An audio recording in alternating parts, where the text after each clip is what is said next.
નમસ્કાર મિત્રો, જય શ્રી કૃષ્ણ। સ્વાગત છે તમારું ફરી એકવાર આપની ભક્તિ ચેનલ ખીમજી કાચરિયામાં। જે કર્મોને કરવાથી નાશવંત પદાર્થોની પ્રાપ્તિ થાય છે તે જ કર્મો નિષ્કામ ભાવપૂર્વક એકમાત્ર પરમાત્મા તત્વની પ્રાપ્તિનો ઉદ્દેશ્ય રાખીને લોક હિતાર્થે કરવાથી નિત્ય સિદ્ધ પરમાત્મા તત્વની અનુભૂતિમાં સાધન બની શકે છે। ત્રીજા અધ્યાયના 20મા શ્લોકમાં કહેવામાં આવ્યું છે કે કર્મો દ્વારા જનક વગેરે કર્મયોગીઓને પરમાત્મા પ્રાપ્તિરૂપી સિદ્ધિ મળી અને છઠ્ઠા અધ્યાયના 3જા શ્લોકમાં કહેવામાં આવ્યું છે કે યોગમાં આરૂઢ થવાના માટે કર્મો કરવા આવશ્યક છે। એ બધી વાતોથી એ અર્થ નીકળે છે કે પરમાત્મા તત્વની પ્રાપ્તિ કર્મોથી થાય છે। પાર્વતી, મનુ, શત્રુપા વગેરેને પણ તપરૂપી કર્મથી ભગવત પ્રાપ્તિ થઈ એવી વાત પણ આવે છે કે જપ, ધ્યાન, સત્સંગ, સ્વાધ્યાય, શ્રવણ, મનન વગેરે સાધનોથી તત્વોનો સાક્ષાત્કાર થઈ જાય છે। એનાથી વિપરીત એવી વાત પણ આવે છે કે તપ વગેરે કર્મોથી ભગવત પ્રાપ્તિ નથી થતી। પરમાત્મા કોઈ કર્મનું ફળ નથી વગેરે આ બેઉ વાતોમાં સામંજ્ય ઔચિત્ય કેવી રીતે હોઈ શકે? તો એનું સમાધાન એ છે કે વાસ્તવમાં પરમાત્માની પ્રાપ્તિ કોઈ પણ કર્મ વડે નથી થતી। તેઓ કોઈ કર્મનું ફળ નથી।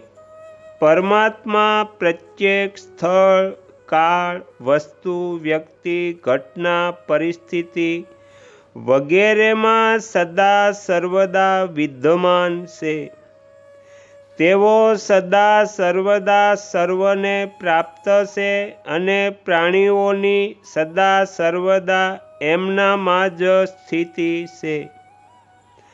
પરમાત્મામાંથી કોઈ પણ મનુષ્ય કદી અલગ હતો નહીં, છે નહીં અને થઈ પણ નથી શકતો।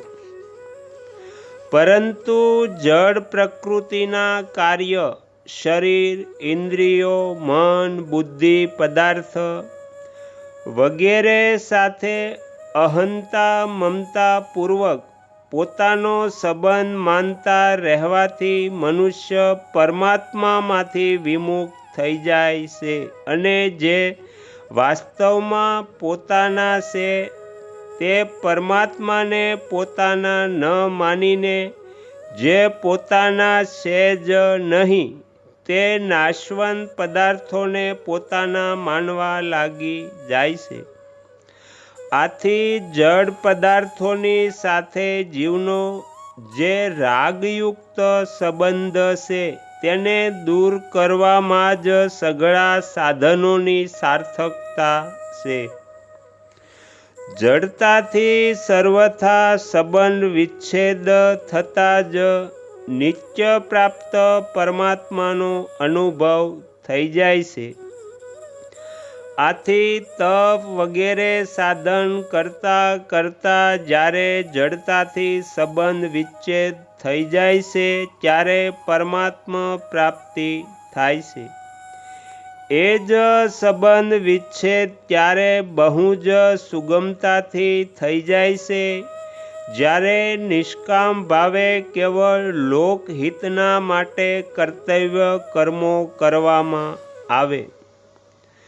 પરમાત્મા કોઈ સાધન વડે ખરીદી નથી શકાતા, કેમ કે પ્રકૃતિના સઘળા પદાર્થો એક સાથે મળીને પણ ચિન્મય અને અવિનાશી પરમાત્માની કિંચિત માત્ર પણ સમાનતા નથી કરી શકતા. બીજી વાત, મૂલ્ય આપીને જે વસ્તુ મળે છે એ તે મૂલ્યથી કમજોર એટલે ઓછા મૂલ્યવાળી જ હોય છે. જો કર્મો વડે પરમાત્મા મળી જાય તો એ કર્મો કરતાં ઓછા મૂલ્યવાળા જ સાબિત થશે. અહીં એક માર્મિક વાત સમજવાની છે કે ઘણું કરીને સાધક જે શરીર, ઇન્દ્રિયો, મન, બુદ્ધિ વગેરેથી સાધન કરે છે તેમનો સંબંધ, મહત્વ અને આશ્રય રાખીને સાધન કરે છે. જ્યાં સુધી આ શરીર વગેરે સાથે યત્કિંચિત પણ સંબંધ છે ત્યાં સુધી જડતા સાથે સંબંધ ચાલુ જ રહ્યો છે. જડતાની સાથે સંબંધ રાખીને પરમાત્મા તત્વનો અનુભવ નથી થતો. પરમાત્મા તત્વની પ્રાપ્તિ જડતા દ્વારા નથી થતી પરંતુ જડતાના ત્યાગથી જ થાય છે. જે જાતિનો સંસાર છે તે જ જાતિના આ શરીર, ઇન્દ્રિયો, મન, બુદ્ધિ વગેરે છે. આથી એમને સંસારના જ માનીને સંસારની જ સેવામાં લગાડી દેવા જે કર્મયોગ છે. પરંતુ આ શરીર વગેરેથી કિંચિત માત્ર પણ પોતાનો સંબંધ ન માનવો, એમને મહત્વ ન આપવું, એમનો આશ્રય ન રાખવો, કેમ કે અસત સાથે સંબંધ રાખીને અસતની સર્વથા નિવૃત્તિ નથી થઈ શકતી. અસત સાથે સંબંધ વિચ્છેદ કરવાના માટે નિષ્કામ ભાવથી કરેલા સર્વ કર્મો સાધન સહાયક થાય છે. અસતથી સર્વથા સંબંધ વિચ્છેદ થતાં જ પરમાત્માથી જે વિમુખતા થઈ રહી હતી તે દૂર થઈ જાય છે ને નિત્ય પ્રાપ્ત પરમાત્મા તત્વની અનુભૂતિ થઈ જાય છે. તો અહીંયા શ્રીમદ ભગવદ્ ગીતાનો 171મો ભાગ સમાપ્ત થાય છે.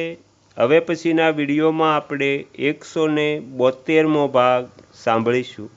તમે તમારો કિંમતી સમય આપી એકાગ્ર ચિત્તે પ્રસન્નતાપૂર્વક શ્રીમદ ભગવદ્ ગીતાનો પાઠ સાંભળ્યો એ બદલ હું આપ સૌનો ખૂબ ખૂબ આભાર વ્યક્ત કરું છું અને આશા પણ રાખું છું કે તમને સાંભળવો ગમ્યો હશે. જો ગમ્યો હોય તો બીજા 5 લોકોને પણ સંભળાવજો. શ્રી સદગુરુ દેવની જય. આગળના વિડીયો જોવા માટે આ ચેનલને સબસ્ક્રાઈબ કરો અને જો આ વિડીયો પસંદ આવ્યો હોય તો લાઈક કરો.